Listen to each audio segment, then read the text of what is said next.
السلام علیکم ورحمۃ اللہ وبرکاتہ۔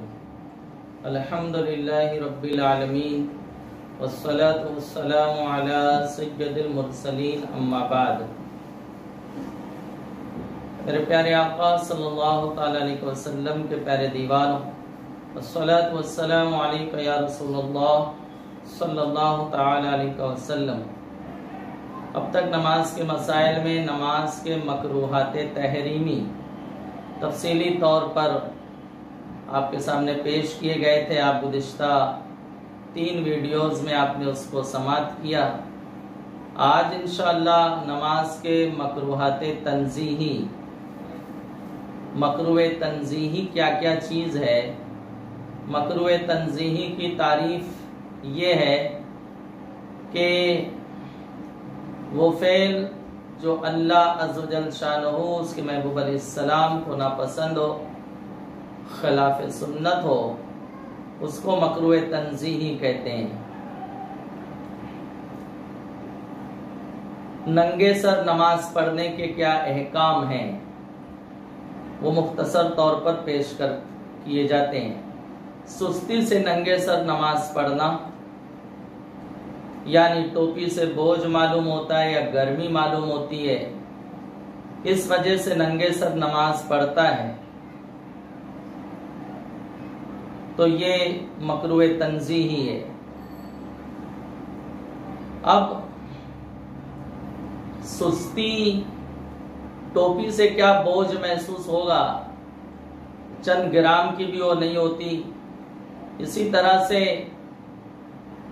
اس سے گرمی محسوس ہونا، تو یہ اس کی نفس پرستی ہے، اس کا خالی ہیلا بہانہ ہے، اس کی بات مانی نہیں جائے گی، اور اس بنیاد پر اس کی نماز مکروہ تنزیہی ہوگی۔ اور اگر معاذ اللہ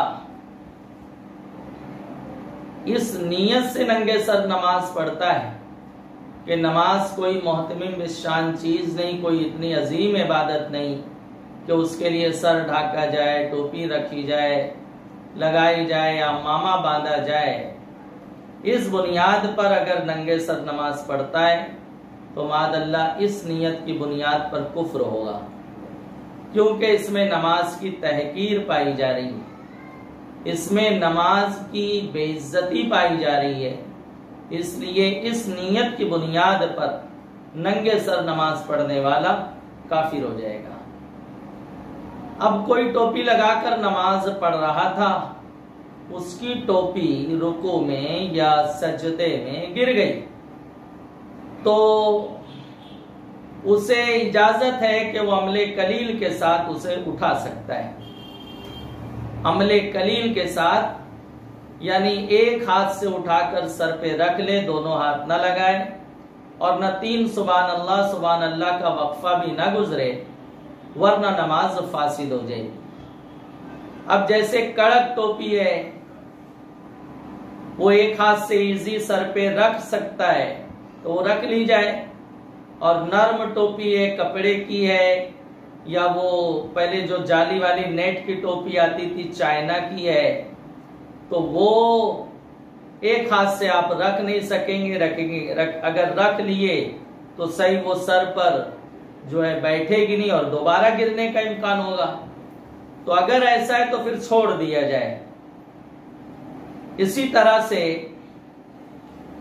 اگر وہ جانتا ہے کہ میں اسے عمل قلیل کے ساتھ ایک ہاتھ سے رکھ تو لوں گا لیکن یہ دوبارہ پھر گر جائے گی، جیسے ابھی نہایا ہے، خاص طور سے جن کے بال بڑے رہتے ہیں، زلفیں رکھتے ہیں، تو بال میں ابھی پانی کی تری ہے یا تیل وغیرہ لگایا ہے، تو پھر ٹوپی جو ہے وہ کھسکتے رہتی ہے، رکوع میں سجود میں وہ گرتے رہتی ہے، تو اگر وہ جانتا ہے کہ دوبارہ گر جائے گی تو پھر اٹھانے کی ضرورت نہیں ہے، اس کو اسی حالت پر چھوڑ دے۔ اسی طرح سے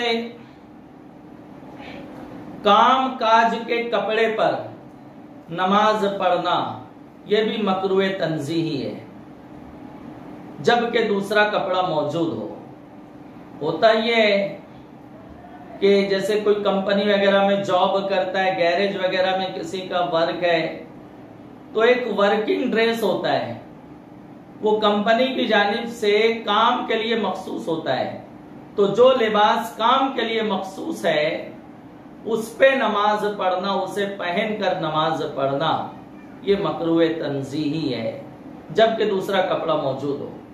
اور جو دوسرا کپڑا ہی موجود نہیں ہے تو وہ پاک و صاف ہے، تو آپ اس پہ نماز پڑھ سکتے ہیں. آقا علیہ السلام کے حدیث سے پاک ہے، نماز کے لیے آؤ تو زینت حاصل کر کے آؤ. مفہوم حدیث ہے اہتمام سے آؤ، اچھے سے اچھا لباس پہنو. ابھی ماہ رمضان شریف چل رہا ہے، ہمارے نوجوانوں کو آپ دیکھیں فجر میں وہ کیسے اٹھ کر آتے ہیں، وہ نائٹی پہنے رہیں گے، ایک دم رف ٹی شرٹ وغیرہ رہے گا، اللہ کے دربار میں آ کے کھڑے ہو جائیں گے. اگر ان سے کہا جائے اسی لباس میں آپ چلو، نکاح ہے، شادی کا فنکشن ہے، تو قطعاً جانے کو تیار نہیں ہوں گے، کیونکہ ان کا لباس ایسا ہے کہ ان کو حیا آئے گی، شرم آئے گی کہ لوگوں کے درمیان جو ہے ایسے بن کے ہم جائیں. تو میرے اللہ کے بندے، رب کی بارگاہ میں تم ایسے ہی کھڑے ہو جاتے ہو، جبکہ وہاں تو حکم ہے کہ زینت حاصل کرو، اچھے سے اچھا لباس پہنو جو مرد کے لیے جائز زینت ہے. تیل لگاؤ، خوشبو لگاؤ، سرما لگاؤ. یہ جمعہ کے لیے تو مستحبات سے ہیں، یہ 5 وقتہ میں بھی کوئی کرے گا تو اجر پائے گا، ثواب پائے گا. میں نے اس سے پہلے بتایا ہے، کبھی آقا نعمت سرکار مفتی اعظم ہند رضی اللہ تعالیٰ 5 وقتہ نماز کی جماعت کے لیے تشریف لے جاتے تھے تو اتنے اہتمام سے جاتے تھے کہ ان کے ہم عصر لوگوں کا بیان ہے، ایسا لگتا تھا کہ کوئی دولہا اپنی بارات لے کے جا رہا ہے، یہ اہتمام ہوتا تھا. اللہ تعالی ہمیں بھی اس کی توفیق عطا فرمائے. اسی طرح سے سجدے وغیرہ میں ماتھے پر گھاس لگ گئی، گرد و غبار لگ گیا، تو اس کو چھڑانے میں عمل قلیل کے ساتھ اس کو چھڑانے میں کوئی حرج نہیں ہے، جبکہ تشویش ہو. اگر اس کے نہیں چھڑانے سے ذہن جو ہے بھٹکے گا، تشویش پیدا ہوگی، کیونکہ ناک کا حصہ یہ نازک حساس حصہ ہوتا ہے، کوئی چیز لگ جائے تو بار بار وہاں دھیان جاتا ہے. یہی حال پیشانی کا ہے، تو تشویش کا سبب ہے تو ہٹا سکتے ہیں، اور اگر تشویش نہیں ہے تو نہیں ہٹانا چاہیے. اور اگر تکبر کی بنیاد پر کسی نے ہٹایا کہ میری ناک پر گھاس لگ گئی، گرد و غبار لگ گیا، گھمنڈ کی بنیاد پر ہٹایا، تو ساری کبریائی اللہ کے لیے ہے، اللہ کی بارگاہ میں کھڑا ہے اور وہاں وہ اکڑ رہا ہے، وہاں گھمنڈ کا مظاہرہ کر رہا ہے. تو اب ایسی صورت میں اس کی نماز جو ہے مکروہ تنزیہ نہیں بلکہ تحریمی ہوگی، واجب الاعادہ ہوگی، اس پر توبہ بھی لازم ہوگی. اسی طرح حاجت کے وقت پسینہ وغیرہ پوچھنا یا کوئی مچھر وغیرہ حیران کر رہا ہے، مکھی وغیرہ، تو عمل قلیل کے ساتھ اسے ہٹا دینا. پیشانی سے پسینہ وغیرہ نکل رہا ہے تو طبیعت پریشان ہوتی ہے، عمل قلیل کے ساتھ ایسے کر کے آستین وغیرہ میں اس کو جذب کر سکتا ہے. بلکہ آخر میں قاعدہ بیان کرتے ہیں کہ ہر وہ عمل قلیل جس سے نمازی کا فائدہ ہے، جس سے نمازی کا نماز میں فائدہ ہے، تو ہر اس عمل قلیل کے کرنے کی اجازت ہے. جیسے پسینہ پوچھ دینا، مکھی وغیرہ ہٹا دینا. اسی طرح سے عمل قلیل کے ساتھ لباس صحیح کر لینا. کبھی ایسا ہوتا ہے جو لحیم سہیم ہوتے ہیں، ہیلتھی ہوتے ہیں، تو رکوع وغیرہ سے اٹھنے کے بعد ان کا کرتا وغیرہ پیچھے سے کھس جاتا ہے تو دیکھنے میں بھی برا لگتا ہے. اب دونوں ہاتھ سے اگر وہ صحیح کرے گا تو نماز مکروہ تحریمی ہوگی. ایک ہاتھ سے عمل قلیل کے ساتھ کپڑا وغیرہ صحیح کر سکتا ہے، اس کی اجازت ہے، نماز بلا کراہت ہو جائے گی. لیکن دونوں ہاتھ سے صحیح کرے گا تو نماز مکروہ تحریمی ہوگی. اسی طرح سے نمازی کے سامنے اگر کوئی ایسی چیز ہے جس سے اس کا دھیان بھٹکتا ہو، جیسے آئینہ ہے، اب وہ سامنے نماز پڑھ رہا ہے گلاس کے آئینے کے، تو اگر سجدے کے مقام پہ نظر رکھنے کے بعد سجدے کے مقام پہ نظر رکھی جائے، اس کے بعد بھی نظر آئینے پر پڑتی ہو، دھیان بھٹکتا ہو، تو نماز مکروہ تنزیہی ہوگی۔ اسی طرح سے کوئی ایسا سامان جیسے کھیل کود کا سامان ہے، کیرم بورڈ ہے، بال بیٹ ہے، وہ سامنے موجود ہے، تو اس کے سبب سے بھی نماز میں دھیان منتشر ہوگا، بھٹکے گا، تو اس کی نماز مکروہ تنزیہی ہوگی۔